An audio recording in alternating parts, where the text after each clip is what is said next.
জান happy birthday. Thank you. আমি এত কষ্ট করে যে তোমার জন্য বুকে নিয়ে আসলাম আর তুমি আমারে শুধু থ্যাংক ইউ দিলে। আচ্ছা সরি।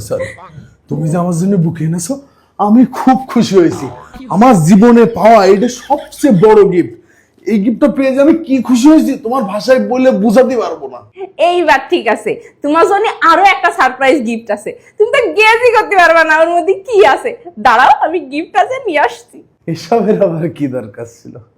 আল্লাহ রক্ষা করো। বলো তো এটার মধ্যে কি আছে? দেখাই তো যাচ্ছে এর ভিতরে জুতো আছে। কই গেস করো। এটার মধ্যে মনে হয় একটা বাইক আছে। অত বড় জিনিস কোন দিন অত জিনিসের মধ্যে ধরে? তাহলে মনে হয় একটা গাড়ি আছে। তুই কি পাগল হয়ে গেলে নাকি? তাহলে মনে হয় একটা আইফোন আছে। তোমার তো আইফোন আছে, আমি তোমার আইফোন আবার কেন দেব? আমি গেস করতে পারছি না। আরে পাগল, ওর মধ্যে একটা জুতো আছে। ও মা তাই? হ্যাঁ, এখানেই শেষ না, চলো কেক কাটতে হবে।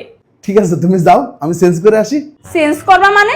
তোমার সাথে ম্যাচিং করে আমি জামা কাপড় পরে আইছি আর এখন তুমি চেঞ্জ করবা?